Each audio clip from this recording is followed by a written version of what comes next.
এরপর আমরা বরণ করে নেব।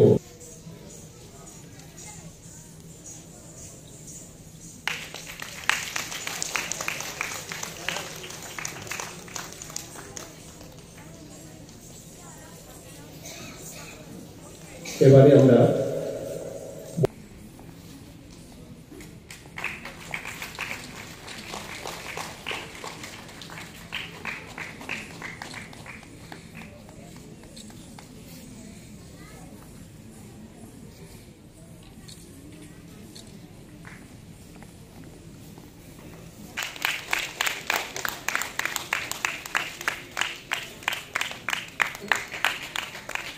আমি মঞ্চে ডেকে নিচ্ছি। আমরা এখন দু চারজনের কাছ থেকে অতি সংক্ষেপে দু চারটি করে কথা শুনব। সন্ধ্যায় সুরশ্রী সঙ্গীত কলা একাডেমি রজত জয়ন্তী বর্ষ উদযাপন উপলক্ষে এখানে উপস্থিত হতে পেরে নিজেকে ধন্য মনে করছি এবং তারাপুর শিববাড়ি অঞ্চলে আজ থেকে 25 বৎসর পূর্বে যে সংস্থার জন্ম হয়েছিল, তিল তিল করে গড়ে ওঠা সুরশ্রী সঙ্গীত কলা একাডেমি আজ মহীরুহিতে পরিণত হয়েছে। অনেক চড়াই উৎরাই অতিক্রম করতে হয়েছে এই সংস্থা সাংস্কৃতিক আন্দোলন এবং আমাদের সংস্কৃতিকে রক্ষা করার জন্যে সমাজের স্বার্থে যে কাজ করে যাচ্ছেন তা দেখে আমি অভিভূত। আমি মনে করি মিলি সিনহা এই সংস্থার অধ্যক্ষ হিসাবে একটা এবং এই সংস্থার আগামীতে কোনো ধরনের সাহায্য বা সহযোগিতার যখন প্রয়োজন হবে, ওনারা যখন ডাকবেন আমি আপনাদের পাশে থাকব, এই অঙ্গীকার করলাম।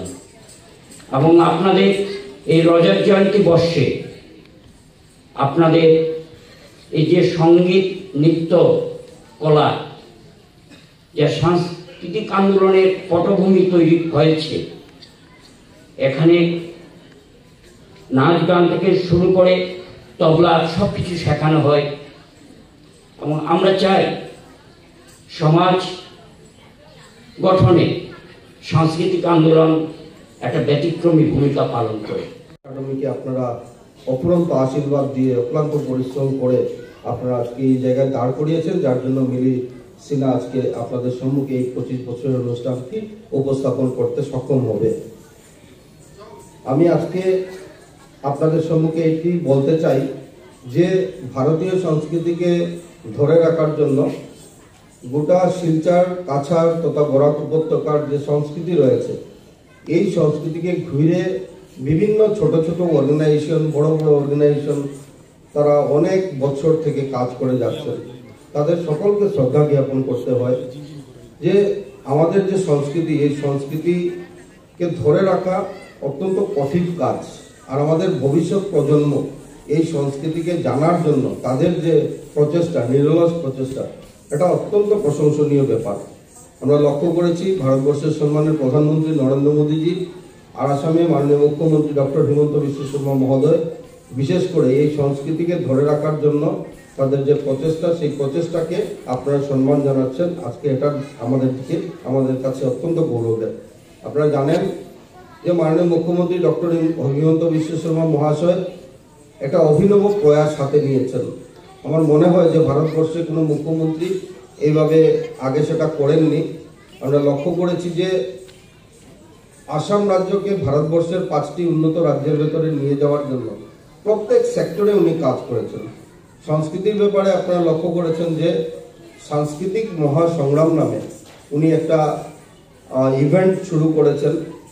খেল মহারণ নামেও একটা ইভেন্ট শুরু করেছেন। তো সাংস্কৃতিক মহাসংগ্রামের জন্য আমরা লক্ষ্য করেছি যে প্রতিভাবান শিল্পী যারা রয়েছে 5টি বিভাগে তারা তাদের যে পারফরমেন্স সেটা দেখাতে সক্ষম হয়েছে। কারা দেখিয়েছে যে আমরা আজকে শিলচরের বুকে আছি, আমরা আমাদের একটা সৌভাগ্য যে আমরা হয়তো বড় বড় ড্যাশগুলো ইজিলি পেয়ে যাচ্ছি বা আমাদের ছেলে মেয়েদের এই ড্যাশগুলো দিতে আমরা সক্ষম হচ্ছি, কিন্তু গ্রামাঞ্চলে যারা গরিব ঘরের ছেলেমেয়েরা তাদের প্রতিভা থাকার পরেও তারা কিন্তু এত বড় প্ল্যাটফর্ম তারা খুঁজে পাচ্ছে না।